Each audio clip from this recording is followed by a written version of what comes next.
how Marxists subvert churches and society, and how we can resist the second phase of the revolution. As part of a Henry Morton Stanley School of Christian Journalism, focus on news that is generally being censored in the mainstream or lamestream media. As part of the Reformation Society, we want to look at how the Marxists are subverting church society so that we can undermine it and expose it. Karl Marx declared the first battlefield is the rewriting of history, and have his disciples ever been busy?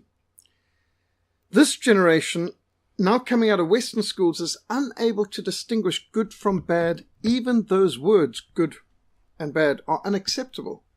This results in impaired thinking ability. Alexander Solzhenitsyn warned us about this 40 years ago. Now, if you can just look past these silly girls in the foreground for a moment. What is on the wall of their classroom? Nelson Mandela, Che Guevara, Martin Luther King Jr. What do any of these have to do with education? Nothing, but they've got a lot to do with indoctrination. Schools today, this is a British school, and that's what they focus on. Not Alfred the Great, not King Arthur and the Round Table, not any of Britain's heroes of the faith, not William Tyndale. No, it's not anything to do with Caxton and the printing press or David Livingstone, Robert Moffat, Mary Slessor. No, they've got Marxist idols of the New World Order on their walls. And as Alexander Solzhenitsyn says, they can't even tell the difference between right and wrong anymore. Marxists aim to demoralize their targeted victims by psychological warfare. In the army, we call it PSYOPs. After a while, they called it COMOPs, communications operations, same thing. Hearts and minds. But psychological warfare is particularly aimed to break down your targeted enemy's morale while building up your own morale and winning over the local population. So you had three branches to PSYOPs.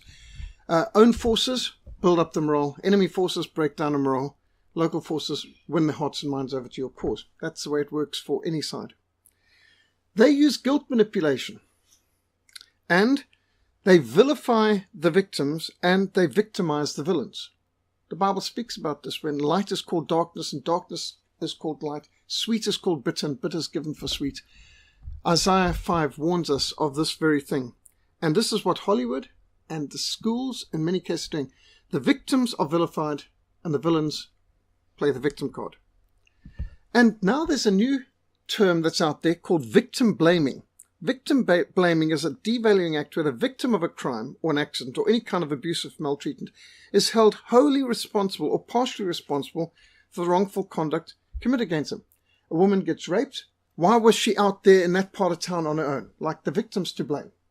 Or a farmer's attacked. Well, he didn't have enough no trespassing signs around. Or some kind of obscure blame the victim. The victim's always to blame somehow.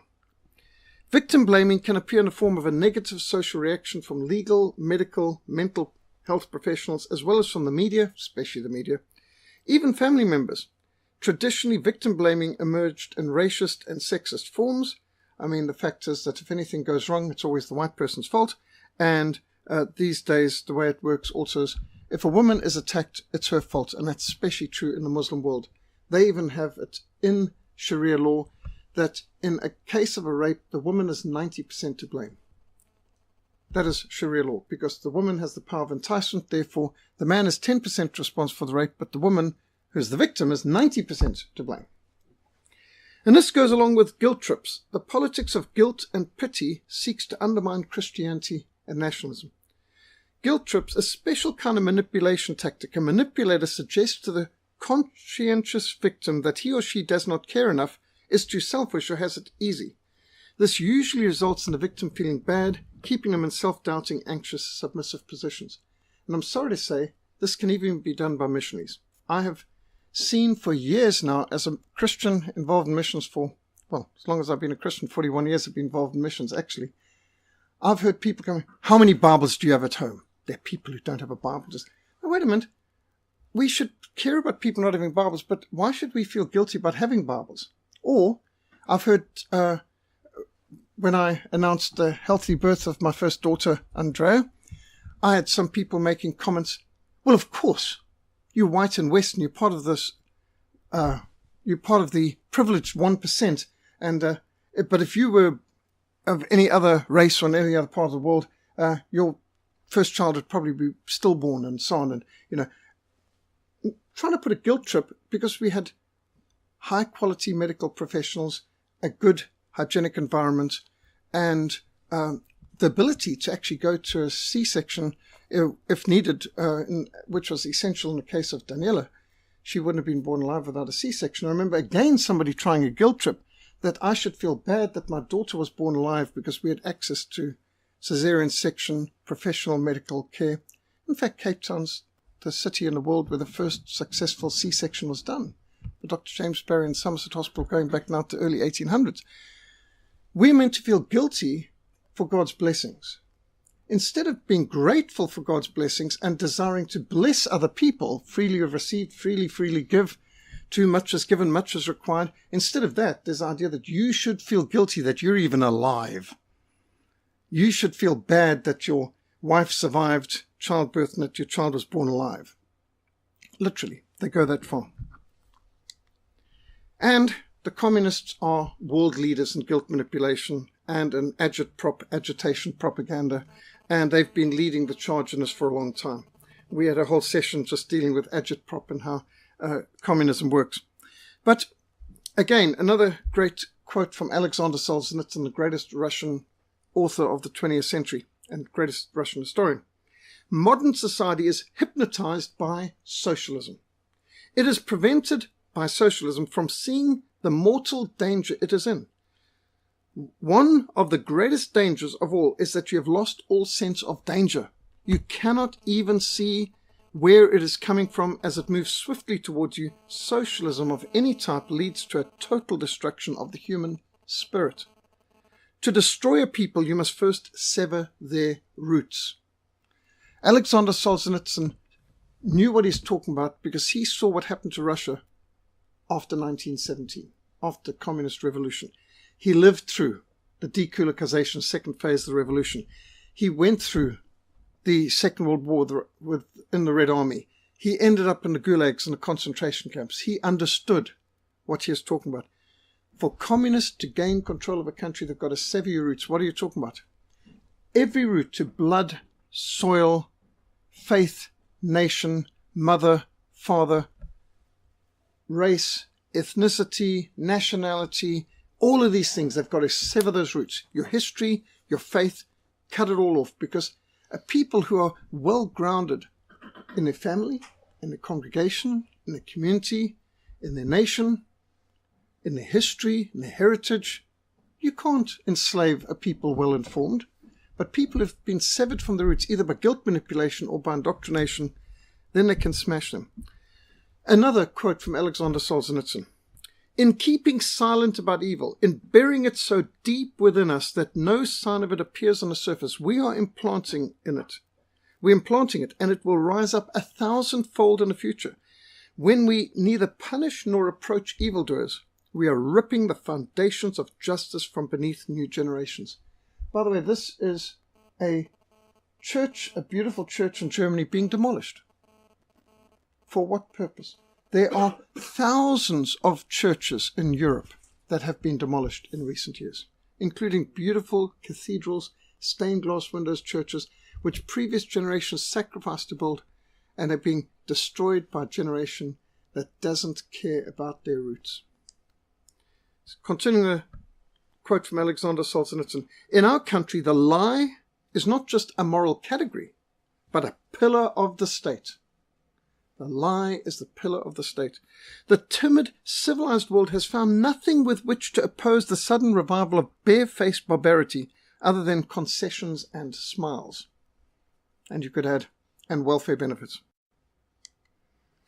Now, under the duties required in the 9th commandment, the Westminster Larger Catechism lists the duty of preserving and promoting truth, the duty to stand for the truth and to do so from the heart, the duty to speak the truth and only the truth in matters of judgment and justice, the duty to speak the truth at all times, the duty to study and practice everything true, noble, lovely, and of good report, which is a lot of what we've tried to do in the Reformation Society over the last 13 years.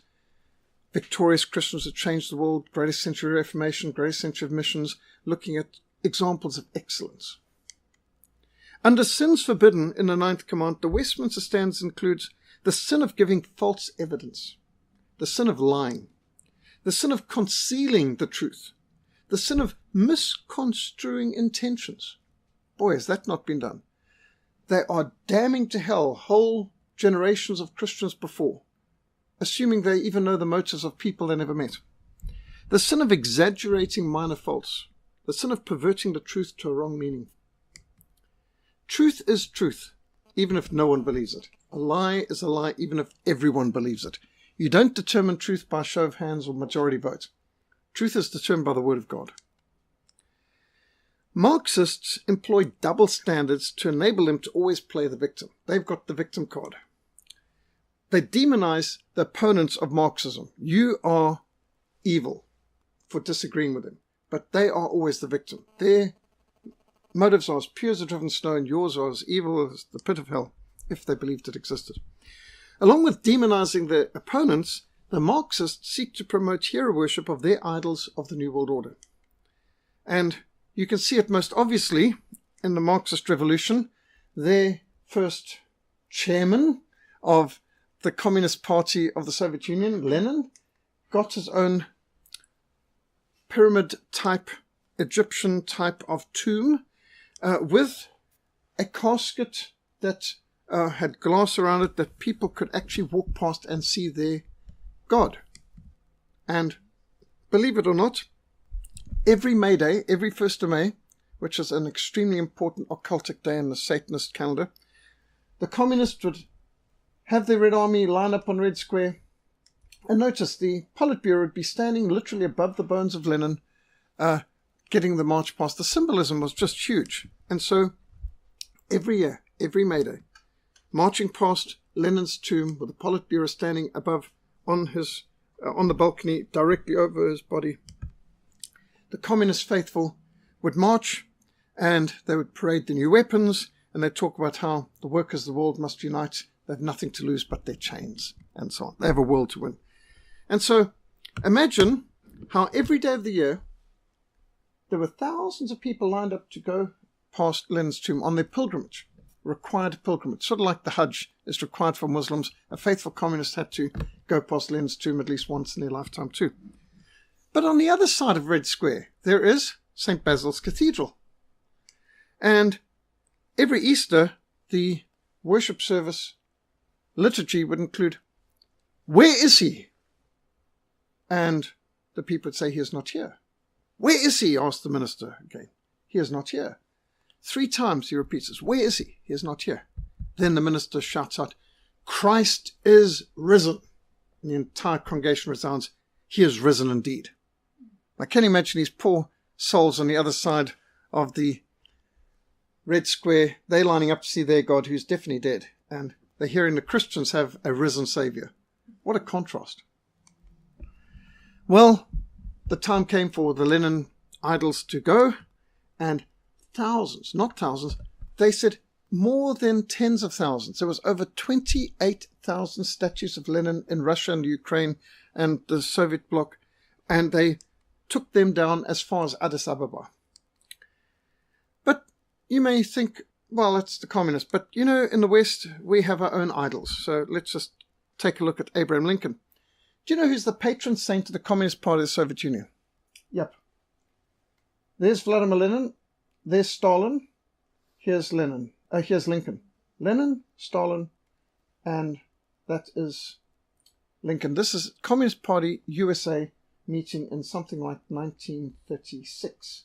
So quite plain, you could see the main idol of the Communist Party USA was Lincoln. In fact, there have been books written on Lincoln and Marx, who were correspondents.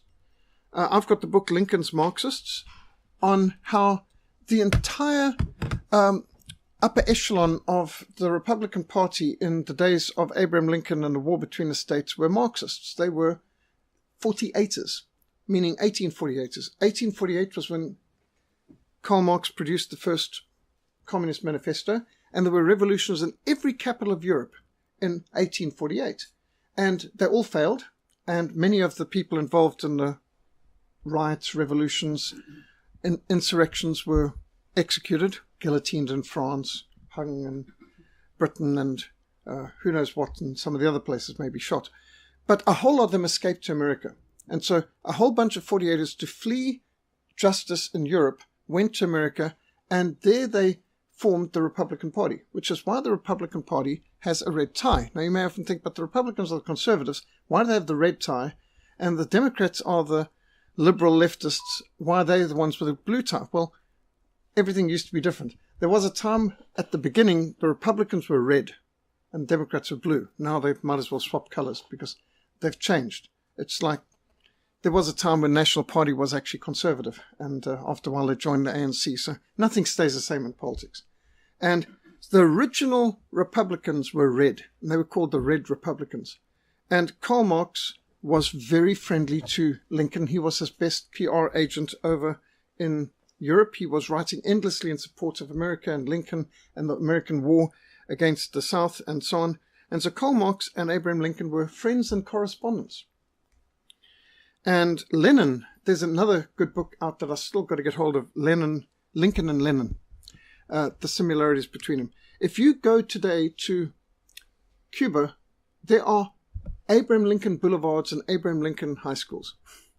And I've said to a Cuban, how could you name your boulevards after a capitalist? Lincoln wasn't a capitalist, he was a comrade, he was one of us. And really? Well, at that stage, I hadn't come across these books. And since then, spoke to Lloyd Sprinkle and other historians who looked into this. And sure enough, Karl Marx and Abraham Lincoln had a lot in common. And it was Lincoln's Marxists, the 48ers, who did most of their great atrocities against the South, such as the march through Georgia, the destruction 100 miles wide of everything, every farm, and destroying homes, and just like what the British did in the Free State and Transvaal during the Anglo-Boer War, scorched earth, and Sherman's pillaging, and the war against the people of Missouri, which went on for 14 years, which we all know about Jesse James, but are you aware what happened to Jesse James? Jesse James's stepfather, was hung repeatedly until he had brain damage and for the rest of his life, hung repeatedly by Yankees just for fun. His mother was mutilated in a bombing by a Yankee who wanted to buy railroad people who wanted to buy her land for pittance, and she wouldn't sell. Bombed, killed his younger brother, who was somewhat retarded, and killed and crippled his mother, blowing off his mother's arm. And that's when Jesse James became an insurgent against the North, fighting against these people. But he only attacked the bankers and he attacked the railroads, who were the main money behind the North and what they were doing. And, when you understand the South's perspective of what they were going through, and you understand that not one of these Union forces officers who did atrocities against the bourgeois landowners, as they saw them, in the South ever got prosecuted. You understand why Karl Marx so admired Lincoln. Lincoln never brought any of these war criminals to justice. He just kept promoting them. And I've got the book Lincoln's Marxists. Some stage when I complete a presentation that you'll get an idea of why we think the Lincoln Memorial is just as much an idol as the Lenin Memorial. And this was built in the 1930s. This is built at the height of communism in the Soviet Union, while they were murdering millions upon millions of people in the Ukraine and throughout Russia. And at the very entrance to Washington, D.C., the capital of the city, you've got this imposing, well, can I call it a temple? They call it a temple. And by the way, that's not a chair, that's a throne. That's not just any throne, that's a Roman imperial throne. And that's not just any kind of imperial throne, that's a fascist throne. This is when Mussolini and the fascist party were running Italy. 1930s they built this, and that's the symbol that was on every Italian aircraft in the Air Force. So they've got the fascist Roman symbols in an emperor's throne, and this is what the Caesars sat in. And so 1930s they built this. And this is where every leftist communist type of march starts or ends, at the Lincoln Memorial. And, yep, in this temple, as in the hearts of the people, for whom he saved the Union, the memory of Abraham Lincoln is enshrined forever. I mean, can you get more religious terminology? In this temple, in the hearts of the people, he saved the Union. This is just idolatry of a high order. So we all recognize the Soviets had idolatry, but do we recognize that we've got it now in countries too? In South Africa, it's Mandela. In Britain, it's Winston Churchill. In China, it's Mao Zedong. But I mean, there's an idol of the New World Order in every country. And this is obscenely large. It's grotesquely large. And it's very, very, very idolatrous. Just look at the size and the symbols. And this pagan Egyptian symbol right in the middle of there too. And I've sometimes got these where somebody stamped war criminal over the $5 note. And he is a war criminal. By all standards, there's no question he's a war criminal. And they can brush him up as much as they like, but this is an idol. And it's a kind of idol that Christians should have nothing to do with. And the other ones, of course, there's the Martin Luther King Jr., or should we say Michael King. He's another major idol of New World Order. And in South Africa, of course, we've got Madiba, Nelson Mandela. And there's so many idols around the country, and it's just plainly religious. But don't worry about that. The truth doesn't change just because you don't want to hear it. Truth is truth. Truth sounds like hate to those people who hate the truth. Truth is the new hate speech.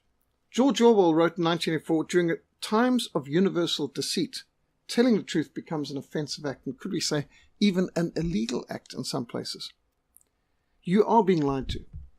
The scripture teaches us that Satan is deceiving the nations. So if we find ourselves in agreement with what Hollywood and the United Nations says, we need to stop and carefully consider where we've been deceived. Because if we find ourselves in agreement with proven liars, then we really should stop and say, wait a minute, there must be something wrong here. If you agree with the world on the major issues, then Satan has deceived you. Everything from the age of the earth through to what happened in recent history, to whom you should respect, the whole lot. Propaganda, the calculated manipulation of public opinion to serve political and ideological interests, is pervasive. Propaganda aims to do other people's thinking for them. Propaganda has moved into proper agenda, not only controlling what we think, but how we think and what we think about. They can have 2 billion people in the world at one moment thinking about World Cup football. Literally. 2 billion people at one moment, all watching the same game. I mean, isn't that incredible power?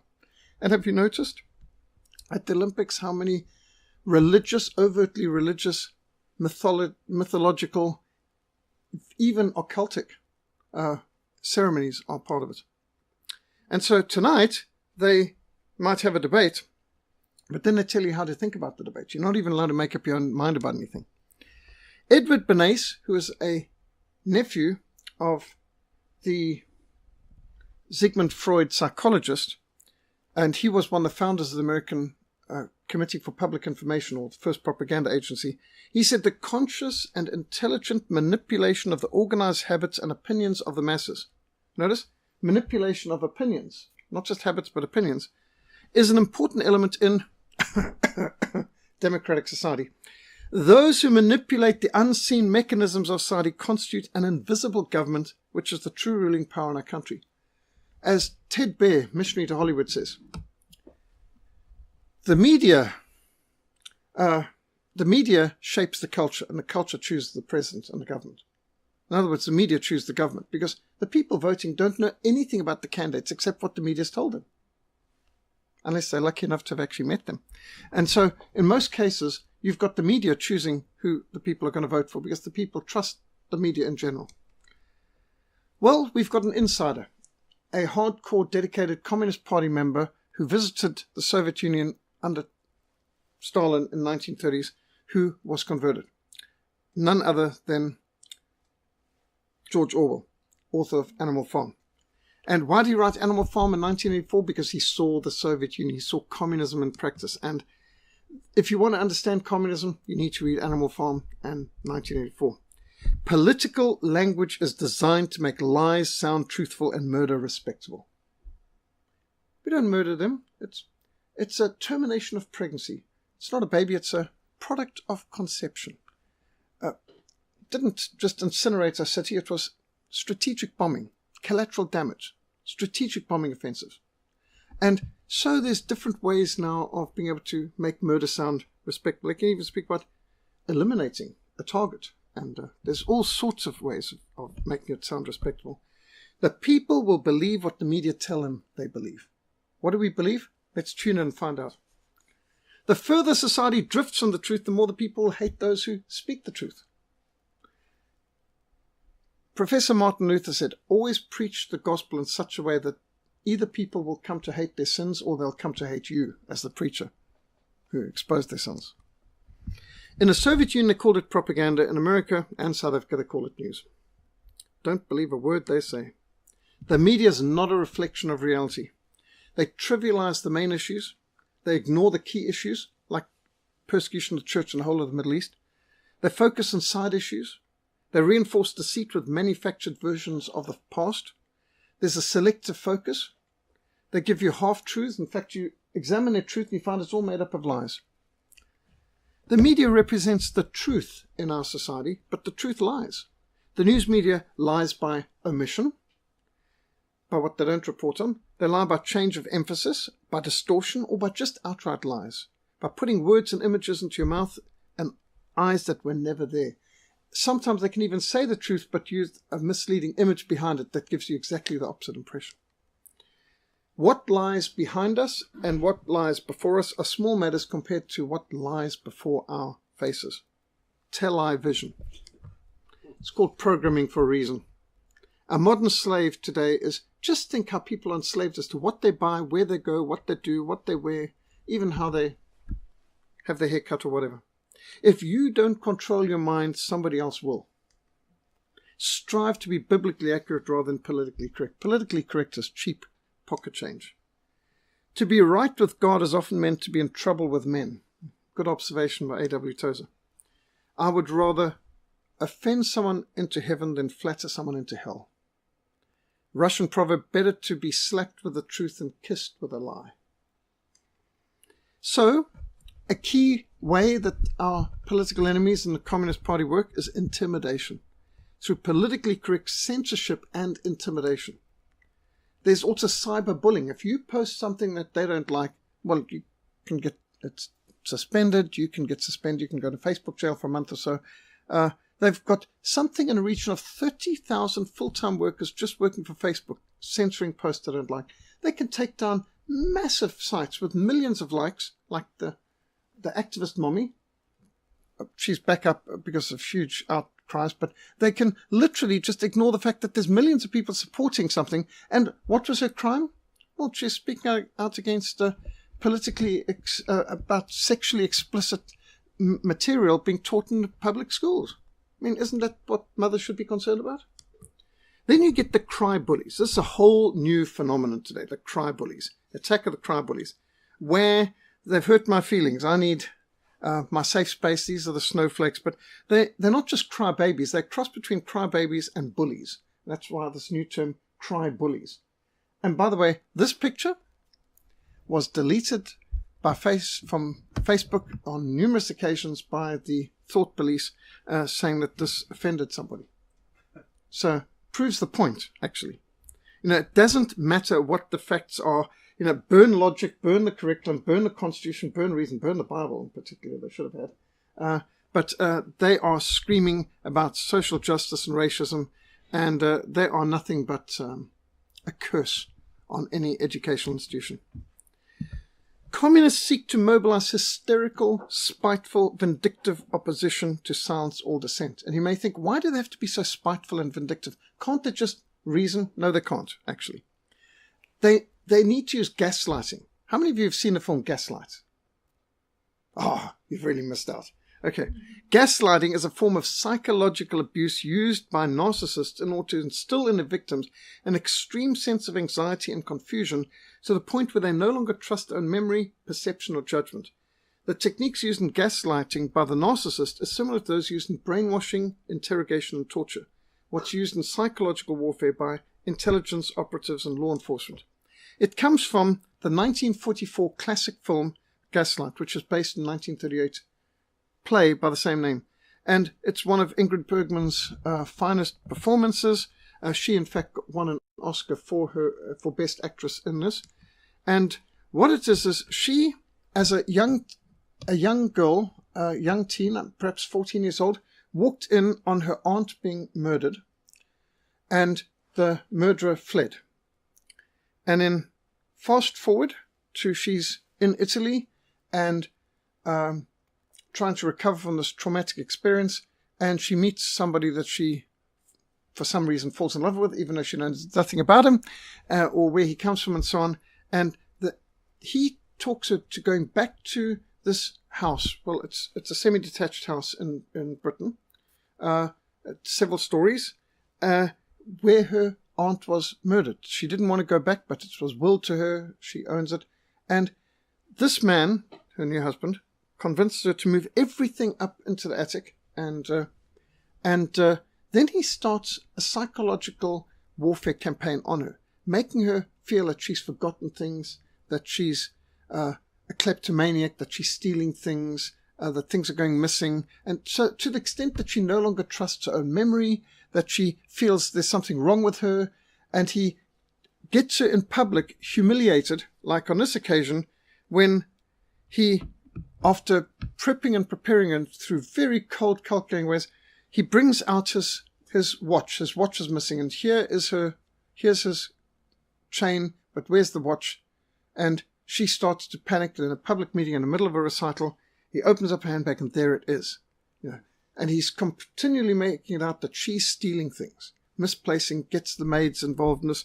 And the disdain with which he turns her into a psychological basket case at the brink of insanity, because she starts to believe that she's the problem. Meanwhile, he's the one who murdered her niece, her aunt, and he's trying to find the jewels, but he never got that day. And so every night he goes up into the attic. He goes out, but he then enters through another way. And the term gaslight is because she notices after he goes out after a while, the lights go down. And it's because he's now opening up the gas up top. And so it's diverting some of the gas. So the lights go down. And of course, neither he nor the maids agree with her. And so she begins to question whether she's even seeing this. But there's a friend who comes and basically talks into you not losing your mind, and he's seeing some of the same things, and this individual helps save the day by helping her to realize it's not that she's lost her mind, she's a victim of psychological abuse. Liberals work the same way. They talk about tolerance, but it only works when you agree with them. You have the right to agree with a liberal. You have no right to disagree. So freedom of speech isn't what it used to be. Anyone daring to express a different opinion will find themselves a target of malicious slurs or smear tactics. If you've ever tried to voice an intelligent opinion about anything, political, religious, you name it, in a university environment or whatever, you've probably been shouted down, defriended, had all kinds of accusations and so on, and you wonder, what on earth is going on here? Maybe I'm going crazy. So, this is how arguments work. The best argument is when you explicitly refute the central points of a person's argument. You can also find a mistake and explain why it's mistaken using quotes from authorities. You can use a counter-argument by contradicting and backing it up with reasoned or supporting evidence. You could contradict, state the opposite case without supporting evidence. You can criticize the tone of the writing without addressing the substance of the argument. It's not like you're dealing with any substance, but the way it's done. You can see a lot of that. Then ad hominem. This is one of the lowest you can get, where instead of dealing with the issues, you attack the person. It's like if you're playing football, you're not meant to kick the opposing player, you're meant to kick the ball. If you kick the player, it's called playing against the player, playing the man instead of playing the ball. And that should get you a yellow card, red card, off the field, that sort of thing. Name calling is, you're an idiot, racist, homophobic bigot, anti-Semite, Nazi, hateful bigots, and so on. That's the lowest form of argument. So the highest form of argument is to refute the central point. Evidence, reason, things like that. But when people are down to ad hominem arguments and name-calling, they've basically admitted they've lost the argument. They don't have an argument, or they would address the issue. And that's why they've got to use gaslighting and guilt manipulation to intimidate people and scream and shout a lot and get hysterical, because otherwise it'll be obvious they don't have an argument. So to shut you up, they've got to intimidate you into silence. The smear campaign's part of this. One of the clearest indications you've got a mentally unstable person or party or movement on your hands is smear campaigning. Smear campaigners carefully, strategically use lies, exaggeration, suspicions. All whites are racist.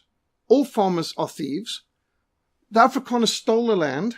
We need all those are breaking all the rules that you've got. They're obvious lies. But if you scream it off enough and you intimidate people and you jump down their throats and with hobnail boots for daring to suggest otherwise, after a while people just learn to avoid you or avoid the subject. They use suspicions and false accusations to try and destroy your credibility. They hide behind a cloak of upstanding heroism and feigned innocence in an attempt to make as many people possible think the efforts are based not upon vindictiveness but on concern. Now, if you've been to any of these hearings, like I had the misfortune of enduring 4.5 hours of screaming, ranting and raving, hysteria, genocidal threats and hate speech, and the moment anyone said something logical or reasoned, they were shouted down to the point you couldn't hear them. But if anyone stood up and made inane, repetitious Marxist comments, everyone was quiet and politely listened. It's just bizarre. Psalm 55 verse 21, the words of his mouth were smoother than butter, but war was in his heart. His words were softer than oil, yet they were drawn swords.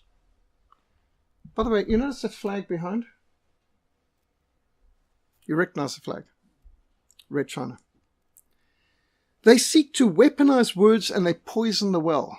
Now, poisoning the well and weaponizing words well describes it. So you understand what poisoning the well is. It's a military term, like what the British did to 30,000 farms in Orange Free State and Transvaal during the Anglo-Boer War. They literally poisoned the well. They either dynamited the well or they threw cattle down it, or sheep or goats, to poison the well. And so when the well's poisoned, people can't drink from it, or they're going to get sick and die and so on. So you poison the well, it's a way of killing your enemy. Also, when the Russians were retreating before the advancing French, in the case of Napoleonic Wars 1812 or Operation Barbarossa, they poisoned the wells, generally, in order to leave the occupying force, the advancing enemy, either nothing to drink that's safe or to eat. And so poisoning a well can also be done in arguments. By, for example, saying anybody who dares to suggest this, that, or the other is obviously a racist, hateful, homophobic bigot. You've poisoned the well. You can't take this position, or you're already damned before you've even opened your mouth and said a word. And then they're all pre-programmed to start screaming. There's all sorts of things they can do. They can present false dilemmas. Well, either we've got to do this or that, both of which are outrageous. Equivocation, they're very good at doing this, politicians. Poisoning the well, ad hominem, of course. Appeal to force. If you don't, we will kill you. We'll kill the farmers, shoot the Boer, shoot to kill, and all that sort of thing. So there's appeal to forces. Begging the question with circular reasoning. They've got all sorts, red herring, straw man arguments, no end of that. They suggest that the problem is with the farmers. Meanwhile, the problem's with the government. They're the ones who've led to this disastrous decline in both the rand, chasing away investors, chasing away employers, chasing away job creators, and they've created the unemployment where we've gone from 2 million unemployed in 1994 to 30 million unemployed now, which means for every year the ANC's been power, they've added another million unemployed to population. And they've taken the rand from 2 rand to the dollar during a time of war, sanctions, and instability to a time where it's 14, 15 rand to the dollar when we've got foreign aid and no war. So they're a failure. But instead of doing something about the economic crisis they've caused, they want to set up red herrings, straw men, and so on. And then appeal to popular. Well, let's have a show of hands of the people we've just bust in, and so on. moving the goalpost, they keep moving the goalpost. I mean, remember, the goalposts in 1994 was that we have no racial quotas, we have race-free, colorblind, never, never, never, never again will any South African ever be discriminated against on the basis of his race. And then it moves from everyone having equal opportunity to there's got to be equal results to there shouldn't be any whites involved in agriculture at all, and so on. So goalposts keep moving. And you can continue. There's no end of bad analogies, slippery slopes, and so on. So, example, according to liberals, a woman can be a man, but if she gets pregnant, the baby is not human until it's born. But the baby is already gay, straight, or bisexual before they're born, but the baby doesn't have a gender until it decides for itself. Make sense? If you're on cocaine, it helps. On university campus, you might have met these liberal thought police. See no opposing views, hear no opposing views, speak no opposing views. This is the three new monkeys. Campus free speech. And now, free speech is called hate speech. Now, there was a time not that long ago that every liberal agreed that free speech was good. In fact, essential. You can't have freedom without free speech. Now, they're arguing against free speech by accusing anything they don't like of being hate speech. Hate speech is just free speech that the left don't like. So now truth can be hate speech. You can say something that is so axiomatically, obviously true and factual. Like, well, there's only two genders, male or female.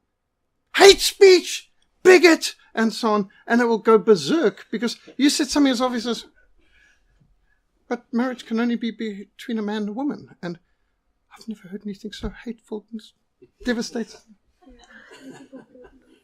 Now, have you heard this one? Is your child a far-right extremist? Dead serious. These are warning signs. Aversion to drugs. Aversion to alcohol or pornography. Definite right-wing extremist. Interest in physical fitness. Yeah.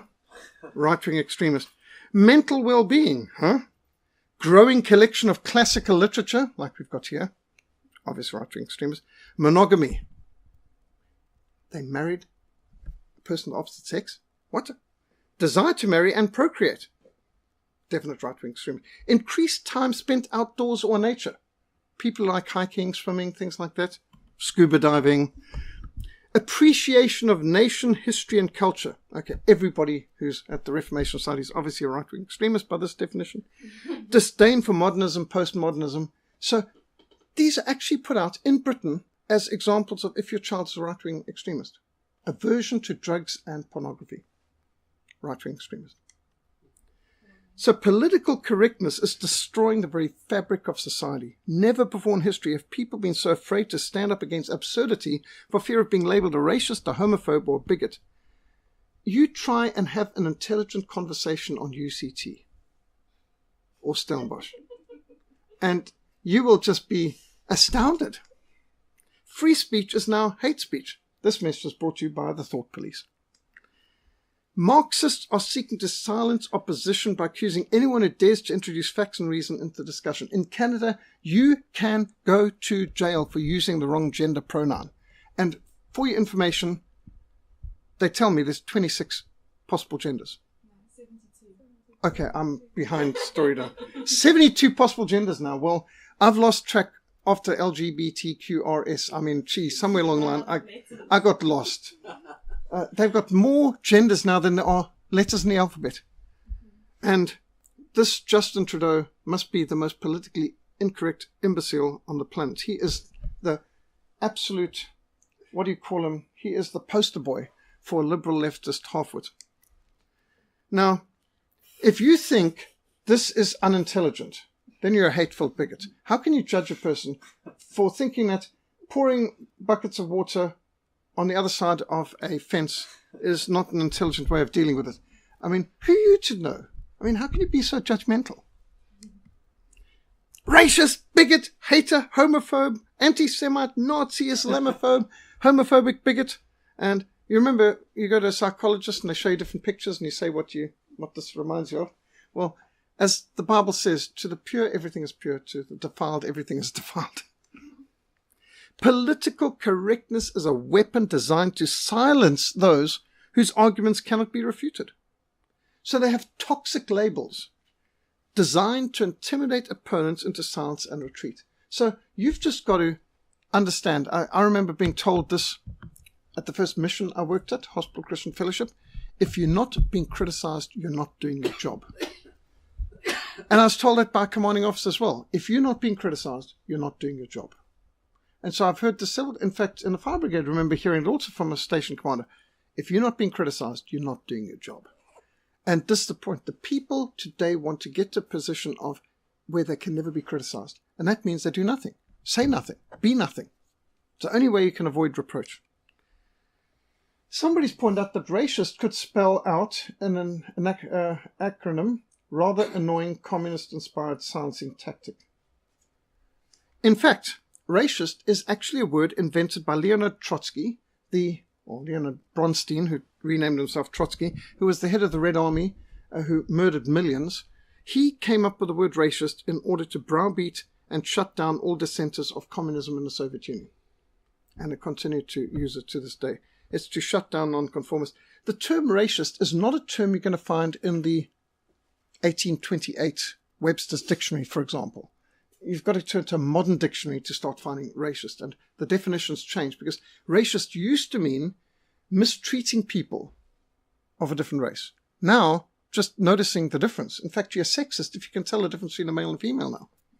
And if you assume that a woman's a woman, that's also now apparently sexist. So, you're in deep trouble, no matter what you do or say or think. And if Tibet's full of Chinese, it's called genocide because it should be only Tibetans in Tibet. But when white countries are full of non-whites, it's diversity, which is a code word for genocide. Now, understand this. All whites are oppressors. Non-whites are all victims. But race doesn't exist. Yet I love racial diversity. And I celebrate our differences because we're all the same. So let's destroy diversity by mixing together, but only in a white country. If this makes sense to you, then you're probably on cocaine as well. Truth is the new hate speech. In a time of deceit, telling the truth is a revolutionary act. We're all revolutionaries in terms of the New World Order. So, another great quote from Alexander Solzhenitsyn. A decline in courage may be the most striking feature that an outside observer notices in the West today. The West has lost its civic courage. Such a decline in courage is particularly noticeable amongst the ruling and intellectual elite, causing an impression of a loss of courage by the entire society. And Europe today is occupied with one big bunch of cowards, with the notable exception of Hungary and Poland, with some rising individuals here and there in some places in opposition. Austria's shown some backbone just recently and so on.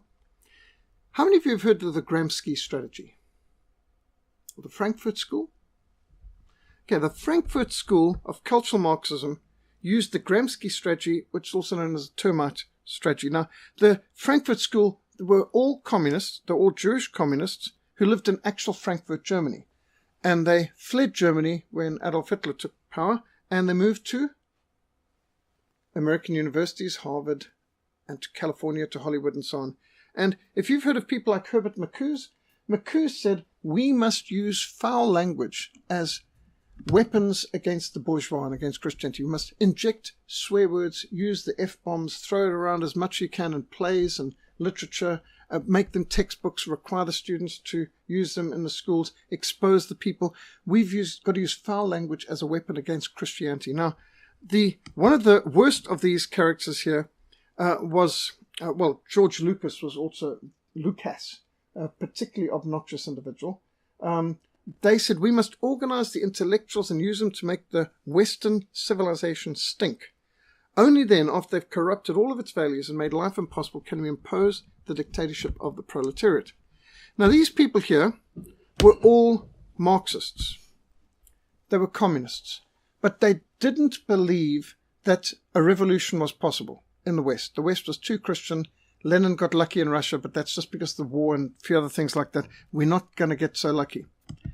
And so one of their people, Antonio Gramsci, came up with the ultimate communist strategy. He said, we need to be like termites, like a termite eating his way through the inside of a building. Imagine a wooden building, a wooden barn, and they can put new paint on. But as we're eating away the hearts of the beams and the pillars, one day the entire structure is just going to collapse.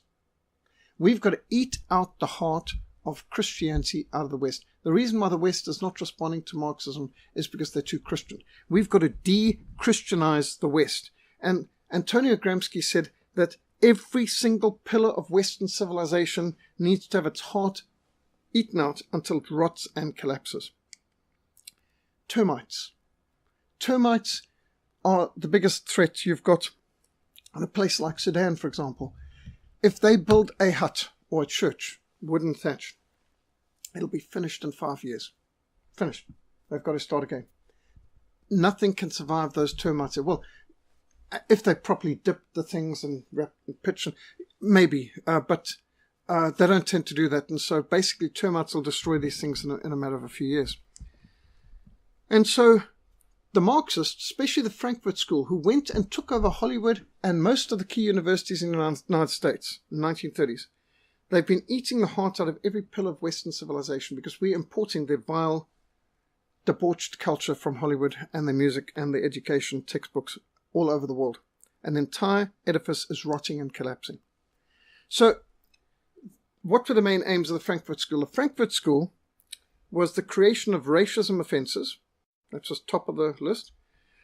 Continual change to create confusion. Change everything. Even if there's no reason, just change. Keep changing. Change names, change whatever, change the whole lot.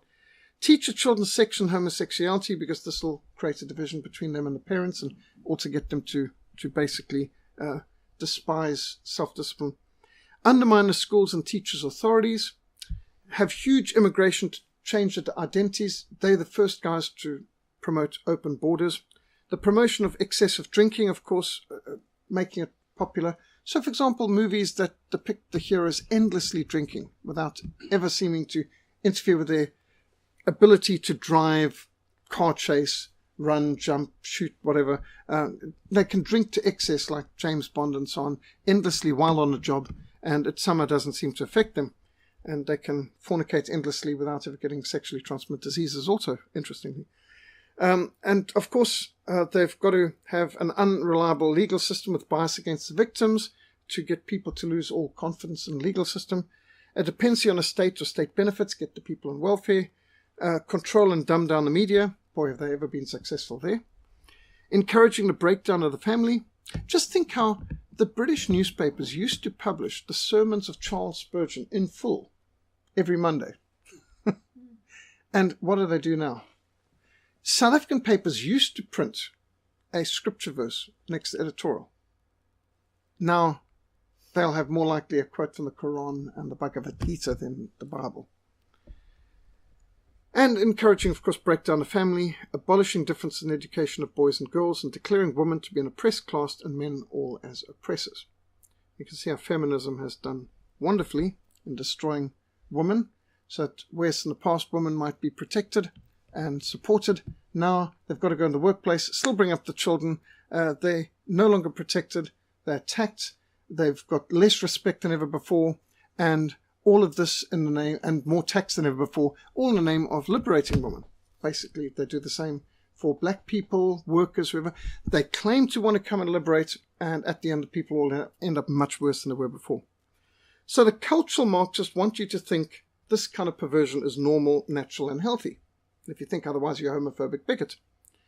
And they want to tell you multiculturalism is wonderful and diversity is wonderful, but my dad said that in Britain, the police never were armed with anything more than a truncheon and a whistle. And British bobbies being unarmed was one of the realities. My father said that in England used to have the newspapers piled up in a street corner with a hat there with money, no one observing, and you would just take your paper, put money in, take change out, and it worked. And, of course, now that's not even possible because they've been importing so many people who hate Christianity. The goal of the cultural Marxists, the Frankfurt School, is the secularization of society. And they actually make these sort of pictures throwing Christianity in a rubbish bin, or trash can as they might call it, or dustbin they might call it in England. Literally no Christianity. The goal of these Frankfurt School cultural Marxists is to sideline Christianity and deal with all issues without reference to the Bible. Have you heard of the term critical theory? Critical theory means everything Every single thing that people take for granted or accept, you've got to get them to question, doubt, and abandon. You know, that a man is meant to be a provider and protector, that a woman's meant to be a loving nurturer, bring up the next generation. I mean, you've got to question everything, every single thing. There's no God, no day of judgment, no right or wrong. You just must question absolutely everything, even just for no reason. Just critical theory means you must change every single presupposition in society. The main goal is to get people to think of all issues without reference to the Bible. This is expressly what Antonio Gramsci said. And Antonio Gramsci said, we must alter the Western mind from being a Christian mind, not only to being a non-Christian mind, but to being an anti-Christian mind. They must think of every single problem in society without reference to God, to Christianity, or most of all to the Bible. In this sense, many of you would have seen the Bill Cosby Show sometime in the past. Bill Cosby Show is a classic example of termite strategy, the McCoos strategy, the Gramsci strategy, because he had a good, well, even though we know he's a serial rapist, child abuser, but at that stage people didn't tend to know that yet, but he gave a good image of a good, intact family, and they solved all their problems without prayer, without the Bible, without God, without going to church, without a single religious impulse. They were just a good secular humanist role model. Of course, not real, they were acting, but the Bill Cosby Show is a classic example of that.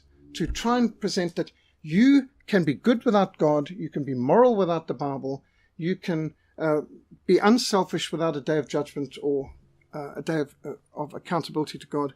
Everything is to be propagated. Basically, you could say the secularization of society. They bring out these stickers, save the planet, by dropping the Bible in the trash can. That's their stickers. And there's a lot of anti-Christian hostility in the world today. Going to hell and proud. Well, how's that for blatant? If Jesus returns, kill him again. UndoJesus.org. Look, this character's even wearing that same atheist drop the cross into the trash can. Are you now, or have you ever been, a supporter of traditional marriage? No. This is suggesting that in a workplace interview, you could be getting those kind of interviews, and that's not even that extreme anymore. This is now realistic in some scenarios, especially in California and Canada. So, also good attitude. How would you like this wrapped? The state wants control of internet speech, free speech. Turn on hate speech. Corporate media says, do you want us to wrap this as anti-terrorism or to protect kids? Like they care about protecting kids. Or terrorism for that matter. So, this is Antonio Gramsci. Marxists identify 5 primary culture-transforming, culture-carrying institutions to infiltrate and to subvert. And by the way, when Bill Clinton became President of America in 1993, he was asked, who's your mentor? Who is the most inspiring professor, writer, and so on? He said, Antonio Gramsci. Bill Clinton chose Antonio Gramsci as his number one. And by the way, when Hillary Clinton was asked, when she was running for the presidency, she said Herbert McCoos. And she also mentioned Saul Alinsky, who's just as radical. And McCoos was as hardcore Marx. They were all Frankfurt School, the whole bunch of them. So, the first place is education. Popular schooling should be placed under control of great workers' unions. The problem of education is the most important class problem. Who first advocated state control of schools? No, long before Dewey. No, go back to 1848. 1848, Marxist Manifesto. Karl Marx in the Marxist Manifesto said the state must take control of education. Up till then, all schools were private, independent, Christian, mission, church schools. The state didn't care about education. I mean, who wanted an educated population? No government wanted educated population. That was against their interest. They wanted to keep the people dumb.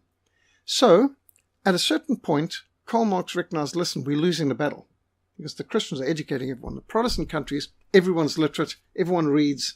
It's impossible. We can get somewhere with the Catholic countries where literacy is only 30%, But, honestly, in the Protestant countries where it's 90-something% in each of them, this is hopeless. We've got to take over the schools to keep the schools from being run by churches, missions, and families.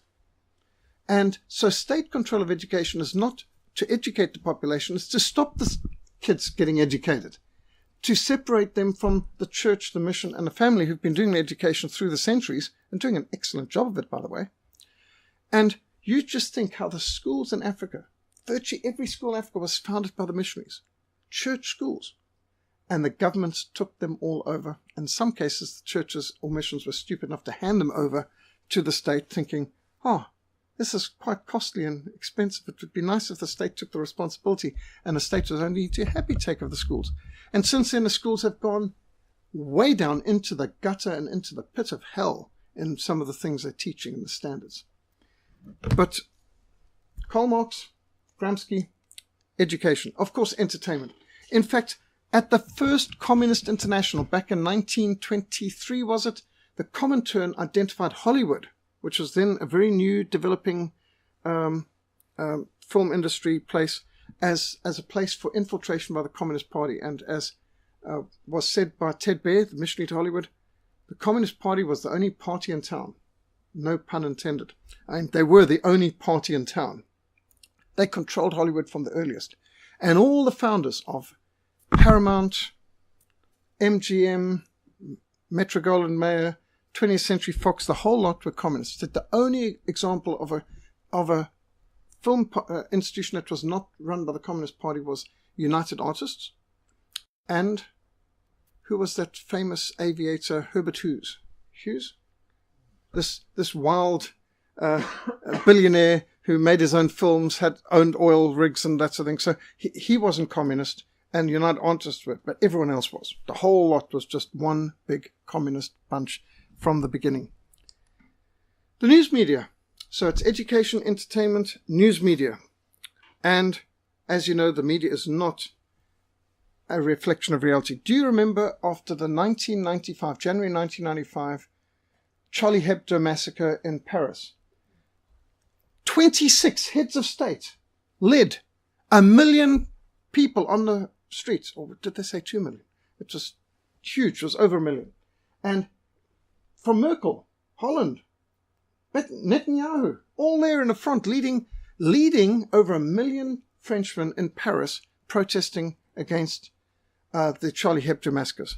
And I thought, I don't know what you thought when I saw this, I thought, security nightmare. How did any security agency ever authorize this? Well, what you see is not a reflection of reality. This is, now you can see the security people all around. This is they took over the buildings, they took over a street, they probably had all these security forces take over the entire buildings, and then they had this photo op. But the photographers were careful to be low, to make sure you give the impression of them leading this 1 million people. Maybe 1 million people did march in Paris, but they weren't leading it. Now here's another classic. This is when Barack Hussein Obama visited Tanzania. Notice all Tanzanian flags?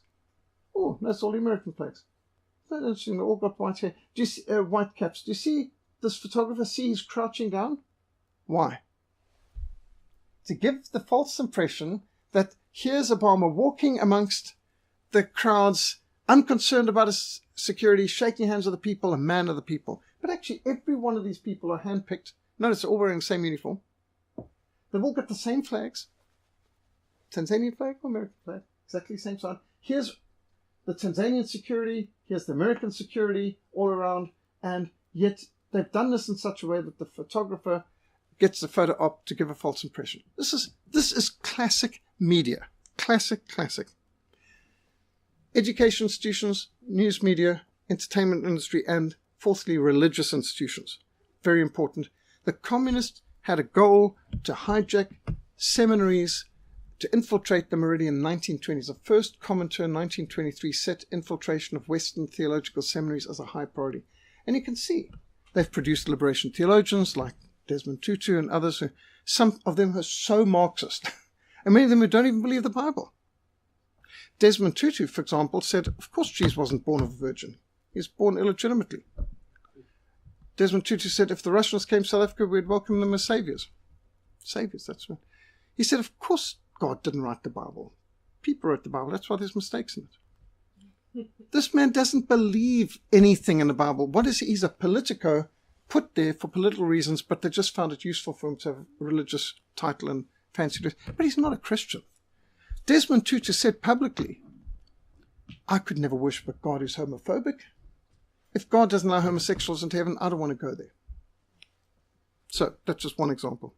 And of course, political institutions. They want to infiltrate political. But to be honest, this is the least important of all. If you've got the education, the philosophy of the classroom in this generation becomes a philosophy of government in the next generation. If you've got the news media, if you've got entertainment, who cares about the political institutions? It'll fall in your hands anyway. The most important is education, followed by news media and entertainment. This year, we're particularly focusing on news media in our Reformation Society, because we see the importance of facts, information. 2 Chronicles 19, verse 2. Should you help the wicked and love those who hate the Lord, therefore the wrath of the Lord is upon you. Can anyone give me the context of that verse? 2 Chronicles 19, verse 2. Should you help the wicked and love those who hate the Lord? Who's it talking about? This is a message from the prophet to Judah, because the king of Judah was planning to send military aid to Israel, northern 10 tribes of Israel, and the prophet said, should you help the wicked? Who the wicked? Israel. Should you love those who hate the Lord? Who hates the Lord? Israel, 10 northern tribes. Because of this, the wrath of the Lord is upon you, and on the basis of that, he knew to withdraw his support for Israel. Now, funny that today people say you must support Israel, even though it's not Bible-believing, God-fearing, it's pro-abortion, pro-prostitution. Tel Aviv's been voted the most gay-friendly city in the whole world, and yet people are saying you must support Israel today, even though not a single prophet in the Old Testament ever taught that. But anyway, just interesting. Here's a KGB defector, Yuri Bezmenov, who in 1984, and I remember his defection, and I remember his reports, and it was very interesting, and I had to study it at the time, because at the time I was in the South African Army, and I'd just been moved from infantry to intelligence, and I had to give lectures on these sort of things. So, Yuri Bezmenov taught there's 4 stages for ideological subversion. Number 1, demoralization. Number 2, destabilization. Number 3, crisis. Number 4, normalization. You first must educate an entire generation in Marxist ideology. You've got to demoralize them. Take away their Christian faith. Take away their love for family and nation. Take away their historic roots. Take away everything that makes them what they are. Demoralize them. Destabilize. Destabilize the economy, sanctions, disinvestment, riots, stayaways, boycotts, that sort of thing. You know how it works. We've gone through that. Foreign relations, of course, sanctions. Don't let them play Olympics. Don't let them play cricket or rugby anywhere, that sort of thing. And defense systems. Arms boycott in South Africa. Remember that? So, demoralization. Every week, the Cape Times or Argus or UCT was coming up to something that, no, in fact, Jan van Riebeeck wasn't what you thought, and this wasn't, and that every single hero of the country they just dragged down, and a few weeks later you discover actually they were wrong, but that didn't make the front page newspaper. And then there's crisis, always crisis, one crisis after another. They might be real, might be faked, but violent change of power, structure, economic crashes, recessions, anything, that the crisis is essential. So people say the government must do something, which is what they want to do. They want more power, so they create a crisis so that you ask them to do something, and then they take away more of your freedom. Wonderful. And then finally you get normalization, a period of stability, until the next cycle reaches crisis point. And that's to lead you up to the 5th stage, which is second phase of the revolution. So the highest art of warfare is not to fight at all, but to subvert anything of value in the country of your enemy until such time that the perception of reality of your enemy is screwed up to such an extent that he doesn't perceive you as an enemy. You can take your enemy without a single shot being fired. So he said, he took this from Sun Tzu, this great ancient Confucian Chinese art of warfare man, that the best way to win a battle is not even to fight at all, to get your enemy to give up without a fight. And the Marxists have really specialized in it. Marxists don't win wars. They lose wars. They lose battles. They're not good soldiers, actually. slaves don't fight as well as free men. But boy, are they good at negotiations, are they good at lying, are they good at cheating, deceiving, subverting. And so notice the key thing, subvert anything of value. This is key for us to understand the solution, because everything they are attacking is what we should be protecting. They're attacking your language, they're attacking your culture, they're attacking your faith, your church, your family, trying to attack everything, even whether you're masculine or feminine. They're trying to attack every single thing of value. If they think it's worth attacking, they've recognized the point of strength and value. Therefore, that's where we should be digging in and saying, onder geen omstandighede is jy mal. No way. We are not going to budge an inch. We're not going to give you a millimeter. Why should we back down before these Marxists who want to destroy everything we've got? Demoralization. I mean, this is just their list. Religion, education, media and culture. Law and order, social relations, security, internal politics, foreign. Family, society, health, race, population, labor. Break up the family. Break up the society. Break up the sports, the Medicaid. Give the people junk food. Give them bad food to undermine their health. Lower the uppers. Get rid of the Bible, of course. Genetics versus environments. De-land, urbanize the people. They don't want people going back to the farms. They want people coming into the city. It's easy to control them in the city. Unions and so on. Politicize. Culture, lift up false heroes and role models. Why should you want the people to respect honorable, God-fearing people? Let them have some stone-throwing terrorist mass murderer as their role model hero, and so on. Media monopolize, manipulate, discredit the alternative, and focus people on non-issues. And what they want is they want a death wish in religion, and ignorance in education, uninformed myopia in the media, addictive fads and mass culture. And it's just everything here is designed to demoralize. We've been taught to think that all this is just natural, inevitable. This is just progress. This is the way it is, globalization. This is systematic. This is planned. This has been planned since the 1920s. Marxists have been busy working at it. And you may think, do all the professors at university understand this? Maybe not. But some do. Some really know what they're doing. Others are just doing it because they were taught to do it, and they're victims as much as the rest of us. Some of them are deceived, others are just deceivers. This is what Pretoria used to look like. Believe it or not, this is kind of what it's getting to look like these days. Destabilization is key. Demoralizes first, destabilizes the next. And I don't need to spend much time on destabilization because we're seeing it daily. Looting, destabilizing. How can anybody run a business? How can anyone run a transport company when you can have 30-odd Pentechnicans in one place at one time? For May Day this year, they ripped their way through and tore through, destroyed, looted over 30 Pentechnicans just at the N3 at the Mooi River tollgate. Where were the police? If you wonder why things are going up in price and why you've got to pay so much for things, well, think of the insurance, the security, the costs for the suppliers. When you have all this sort of mindless destruction, for what purpose? But of course, these people on the ground don't realize they are being used, they're being had, they're victims as well as villains. They don't realize that they're going to end up in some refugee camp begging for food from some welfare person from the US coming, some Peace Corps person to feed them. So after destabilization, you have a crisis. Always a crisis. And then you have normalization, so that they can get control. And then after normalization, you go into second phase of the revolution. Everything is designed to undermine the strength of the targeted enemy through subversion and slander. We've got to understand this, that we've been thinking there's something wrong with God, there's something wrong with our faith, there's something wrong with our church, there's something wrong with us, there's something wrong with our nation, something wrong with our tribe, there's something wrong with our language, with everything. And we're the problem. They've gaslighted us to the point that we are continually thinking we're the problem, whereas we're just the target of a revolutionary agenda. Straw man arguments are frequently used to weaken the resistance of the targeted individuals or groups. They talk about this stereotypical white racist, this and other, who I've never met. I mean, I've been around for 58 years and I've traveled all over in 37 countries and I've been ministering for all these decades. And I haven't met that stereotypical racist that every one of us is meant to be, actually. met people who sacrifice their lives and do all sorts of things to help and adopt and care for and sacrificial. And but they've got straw men. Smoke screens and distractions. Distraction is essential to provide a smoke screen behind which the Marxist subversives can destroy everything that could be a strength in the congregation, the community, or the country targeted.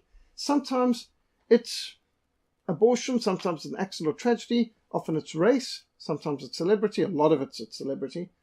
Evolution, feel-good story, yeah, they have a few of those now and then, gay rights and so on. So you've got distractions, but all of these are not the main issue. The main issue is the revolution. These are just distractions. Lots of distractions. Keep the people distracted. And the best distraction of all, sports. The Roman Caesars did it too. Bread and circuses. Bring on the gladiators. I mean, just keep the people entertained, distracted while they looted from everyone. And extraordinary, our country could actually get focused. 2010, things actually worked. Litter got removed. Town councils actually operated efficiently. It just showed it could be done. It was amazing. They could do it for a ball game, but they can't seem to want to keep it up on an everyday basis. The issue focused on is seldom the real concern. They don't care about the land, they don't care about the farms, they don't care about the poor, they don't care about the people, they don't care about the women, they don't care about the workers, they don't care about any of that. What they're after is the revolution. Anything to further the revolution and to discredit all resistance. As Socrates famously declared, when the debate is lost, slander becomes the tool of the loser. So when a person starts to attack the individual, slander. Margaret Thatcher used to stand up in Parliament and say, thank you for admitting that you've lost the debate because now you've resorted to slandering me. If you had an argument, you'd be dealing with the issue. You wouldn't be attacking me. Those who resort to ad hominem arguments reveal that they're unable to deal with the issue at hand without resorting to name-calling and character assassination against their opponent. When a person starts shouting out racist, homophobic, bigot, do they not have an argument to bring forth a factual issue that deals with the issue at hand? No, they don't. That's why they've resorted to this. So again, Alexander Solzhenitsyn's brilliant insight. The simple truth of a courageous individual is not to take part in the lie. One word of truth outweighs the world. You can resolve to live your life with integrity. Let your credo be this. Let the lie come into the world. Let it even triumph, but not through me. I will not advance the lie, whether it's a lie of evolution or communism or anything else. So, what are the communist strategies? Confuse, divide, and conquer. If people can be confused, then they can be divided. And if they can be divided, then they can be defeated. Hence, Marxists aim at disinformation, division, and defeat for the targeted country. Disinformation, division, and defeat. That's what they want for us. While they promise them liberty, they themselves are slaves of corruption. You could write 2 Peter 2:19 across all of these communists. Corrupt and conquer is the other slogan. Confuse, divide, and conquer. Corrupt and conquer. Degenerate entertainment, defiled art, decadent culture are all part of a strategy of cultural Marxists to rot the soul of a nation. They know that what we've got is valuable. That's why they're trying to destroy it. Pull down the statues, demolish the cathedrals, gut the libraries, destroy whatever's good and pure and special and noble and right and wonderful in the culture, the music and the art, because that's what holds people together. You want to break it down. And that's why they hate nationalism, because nationalism protects people from this whole globalization, gay LGBT, all the rest, and all that they've got to throw at us. They hate a father and mother, intact family, raising their children in the fear of the Lord. That's what they hate. Roman leader Marcus Cicero warned in 42 BC, over 2,000 years ago, a nation can survive its fools, and even its ambitious, but it cannot survive treason from within. An enemy at the gates is less formidable, for he is known, he carries his banners openly. But the traitor moves amongst those within the gate freely. His sly whispers rustle through all the alleys, heard in the very halls of government itself. For the traitor appears not a traitor. He speaks in accents familiar to his victims, and he wears their face and their garments, and he appeals to the baseness that lies deep in the heart of all men. Greed, envy, lust, pride, hatred. He rots the soul of a nation. He works secretly and unknown in the night. To undermine the pillars of the city, he infects the body politic so that it can no longer resist. A murderer is less to be feared than a traitor. And by the way, have you noticed, since the recession, since the rand went down, since a whole lot of investment alarms went around, in stepped Red China's president, and he's given 60 billion rand to the ANC government, and Chinese do not give anything for free. There's always strings attached. No, there's more like wire cables attached. All over Africa, as African governments have gone bankrupt by highly irresponsible and corrupt practices, they've finally reached the end of the tether. No more loans from the IMF, no more loans from the World Bank until they do this, that, and the other, which they're not really willing to do. And along comes China and says, no strings attached. We'll give you what you want. What do you want? New palace? No problem. Done. New stadium? Soccer stadium to please the masses? We'll do it. You want an airport named after yourself? We'll build it. Just sign here. And we get the timber, coal, diamonds, gold, rhino horn, ivory, whatever it is that they want out of that country, uranium, and they strip the place. I would not be surprised if the Chinese are after many of the farms in South Africa that they plan to take so that they can extract minerals under those farms. Destroy, of course, agriculture and everything else, but who cares about the people of the country or whether South Africans starve by the millions? The Chinese are raping Africa of its resources, and they're giving the governments nice kickbacks, nice flashy things, cars, whatever they want. I mean, they'll give them a lot of good things to keep them operating, but in the meantime, they strip the place. And this is very ominous. Ask anybody in Zimbabwe what the Chinese do. Another quote from Alexander Solzhenitsyn. The strength or weakness of a society depends more on the level of the spiritual life than on its level of industrialization. Neither a market economy nor even general abundance constitutes the crowning achievement of human life. If a nation's spiritual energies have been exhausted, it will not be saved from collapse by the most perfect government structure or by any industrial development. A tree with a rotten core cannot stand. Your spiritual, moral, national life is of more importance than all the externals. And it's true. When you get down to it, it's the inner spirit and soul of a people that makes all the difference. Psalm 94 verse 16, who will rise up for me against the evildoer? Who will stand up for me against the workers of iniquity? Now, let's be encouraged. Humanism is completely self-destructive. Most Christians today are neutralized. Very few truly fear God. Instead, most are paralyzed by fear of man. The majority seem to have succumbed to a negative and defeatist view of the future. They're sitting in a corner like these poor kids who got caught talking to God. Paralyzed by pessimism, these passive pew warmers are praying for the rapture to rescue them out of their responsibilities. Yet if we were to rightly divide the word of truth and correctly understand the signs of the times, we would return to the fight of faith with renewed vigor and with a revitalized vision. God is all-powerful. God is all-knowing. God is everywhere present. He is sovereign over the affairs of men. He has not predestined defeat for his people. The ultimate victory of God's kingdom is inevitable. Christians are not doomed to defeat. We are called to victory. That's why we sang King Alfred's battle hymn at the beginning today. Psalm 22. All the ends of the earth will remember and turn to the Lord, and all the families of the nations will bow before him, because dominion belongs to the Lord and he rules over the nations. It should be obvious that it's the enemies of God who are destined for defeat. Humanism is a self-destructive ideology. Evil will slay the wicked. Those who believe the lie of safe sex, those who sow sex education and promote promiscuity, they'll reap the inevitable consequences of sexually transmitted diseases, gonorrhea, herpes, AIDS. There's about another 60-odd dealt with in Doctors for Life's film In Your Face. And in economics, Those who worship the idol of chance by squandering their earnings and gambling will end up as bankrupt as those who engage in unworkable wastage of welfare and socialism. Just need to go to Grand West and see what happens there. And then by promoting the theory of evolution, humanists are promoting a meaningless existence in a chance universe. You came from nothing, you're going nowhere, and life is meaningless.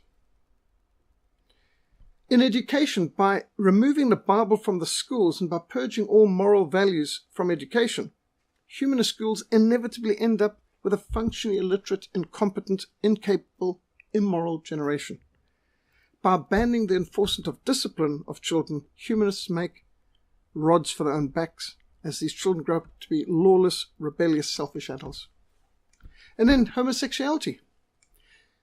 When the humanists advocate alternative lifestyles and they promote homosexuality, lesbianism, bisexuality, and who knows what else, they're undermining the essential foundation for any society, the family. And then abortion. By campaigning for abortion, the pro-choicers are destroying their own descendants. They're aborting their own futures. So atheism is offering you no God, no future, no hope. The future belongs to the people of God.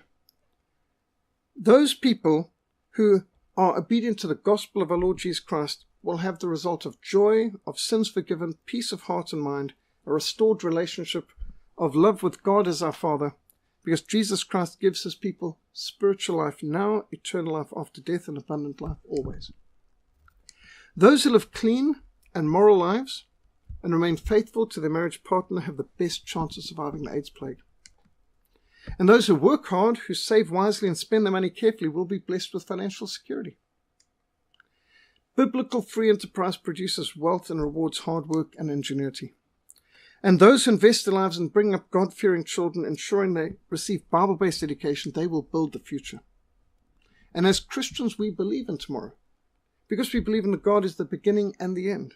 He's the King of Kings. He's the Lord of Lords. He controls the future. He answers the prayers of his people. They will make war against the Lamb, but the Lamb will overcome them, because he is the called, he is the Lord of Lords, he is the King of Kings, and with him will be his called, chosen, and faithful followers.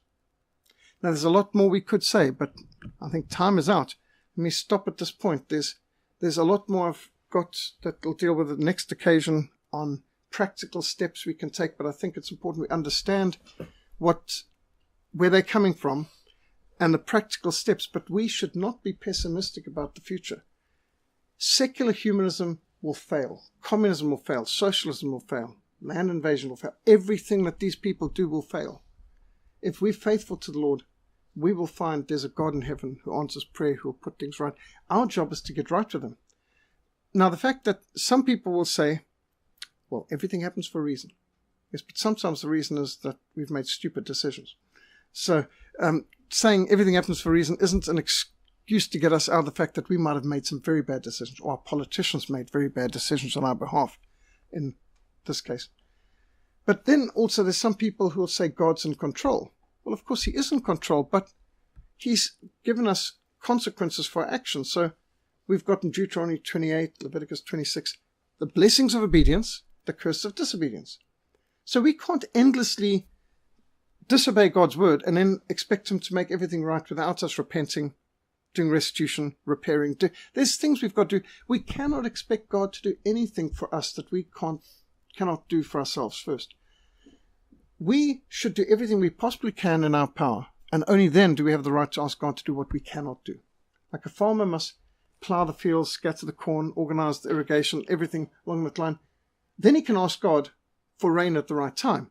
But he can't expect God to plow the fields, scatter the corn, organize the irrigation. He's got to do everything he can.